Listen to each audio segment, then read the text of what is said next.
I speak to a lot of entrepreneurs, and when I ask them if they have processes, the thing that I hear the most is yes, but they're all in my head. I don't have them written down. They say they're in their head, but are they really? Do they really know the process? It's an interesting question because when it comes to writing that process down, the one that's like in your head, it's often not as easy as you think. That's one of the reasons why we often say if it's not written down, you don't have a process. Let me give you an example. Let's say that you get a lead from wherever, social media, a referral, a trade show, from your website, paid advertising, wherever you get leads. And then you choose to follow up on that lead. So you call them. Well, what do you say? If you were sitting down right now training a new salesperson to do these follow-up calls, because you don't want to do them anymore, you want them to follow up and qualify these leads, what are you going to tell them to say? Okay, so the process is in your head. You do it all the time. What is it? Let's get it out of your head.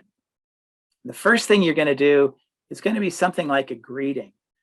Who you are, why you're calling. Hi, Betty, it's Michael Mills calling from Business Design Corporation. I noticed that you clicked on our Facebook ad for the free ebook on the 5 steps to creating a process-dependent business. And then what? Do you know what to say next? Something that's going to keep them interested in continuing a conversation with you. So what is that? What is that? What is that script? What do you say next? And then the next step, you're probably going to want to ask them some qualification questions. You want to determine if this is a qualified prospect.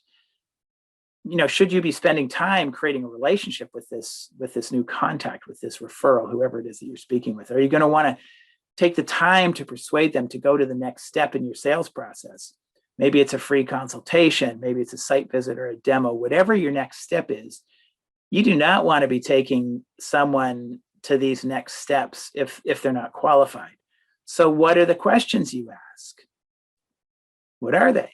As an example, the questions we like to ask, the first one is, how did you hear about us? Did they find us on YouTube or Google? If they did, I usually ask, do you remember what words or phrase you used in your search? Because that's really valuable.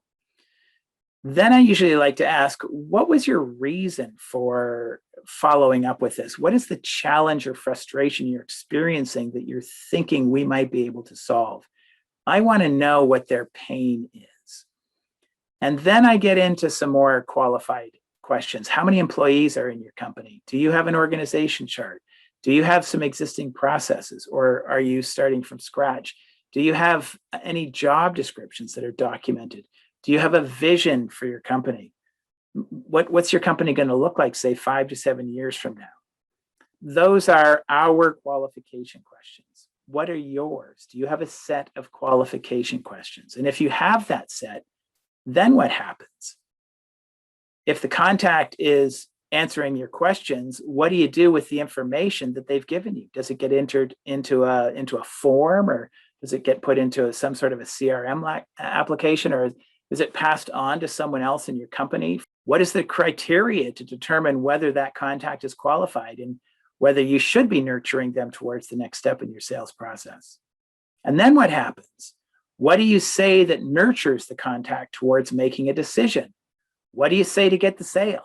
You see, if the process is in your head, you just ask the questions that come to you in the moment. You don't really know the questions you ask.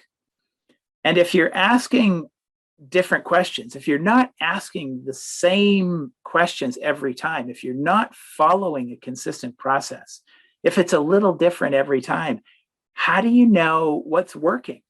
How can you possibly establish expectations for a new employee, one that you're maybe training for this position? See, if you have a process, if you're doing it consistently, then you have a baseline. You'll know, for example, if you speak with 10 qualified clients, and if you say these things, then 40% of the time, they're going to go to the next step 4 out of 10 times, or whatever your baseline happens to be. Do this, and you get that. But if you're not doing this consistently every time, you can't possibly have a realistic baseline. You'll have what you can convert and not what an employee could convert. You'll have an unrealistic expectation because an employee is never going to be able to do the things as well as you can. They don't have the experience, they don't have the knowledge, they don't have the passion. So let's explore this idea of the qualification call and writing down. If you have a qualification call that's in your head, let's get it out of your head. Let's get it down on paper, or let's get it into TouchStone. I'm going to show you how to do it in TouchStone.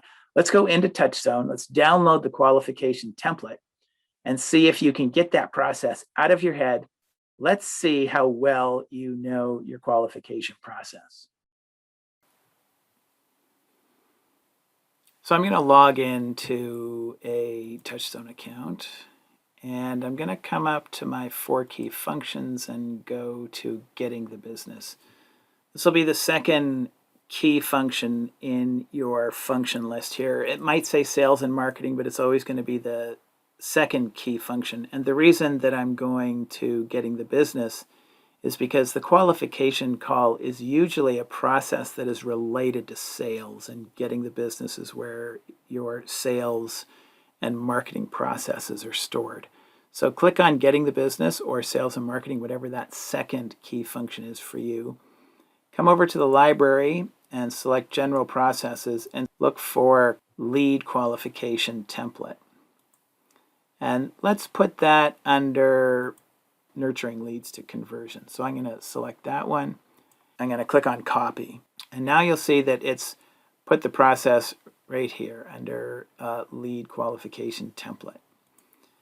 I'm going to select it, and I'm going to select the work plan lead qualification. Usually the first task in a process is, how does this start? Well, we receive a lead from email. Add the lead to your CRM application or whatever method you're using to track leads. So here you're going to want to say, how is a lead added to our CRM application? Again, maybe this happens automatically if you've got some automation, but if it's manual, if it's a referral, say, or something like that, how do you add that lead to your CRM application? Then maybe the next step is to research that lead for any additional details, such as company name, phone. Is it the phone number you've got? Is it a landline or a mobile number? What's their address? What's their email? Any other information that you can grab prior to making the qualification call, and then add this information to the CRM application. Then you're going to call the prospect and engage them in a conversation. What are the questions that you're going to ask? Click in here and list them.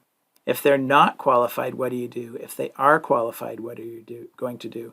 Go through this process. See if you can get your qualification call process out of your head and into TouchStone or into a document of some sort, and then start following the processes.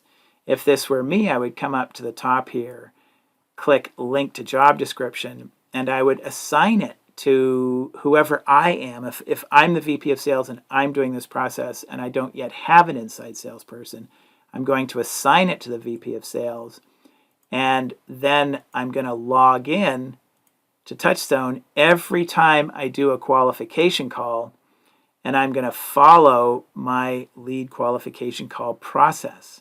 I'm going to ask these questions that I documented here, and I'm going to start documenting the results of me following these steps.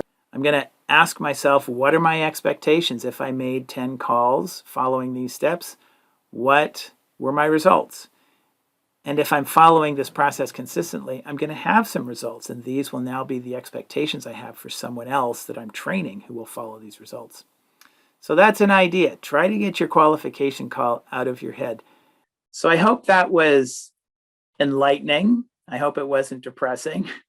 Maybe you nailed it. Maybe it was really easy for you to get that out of your head and down on paper into TouchStone.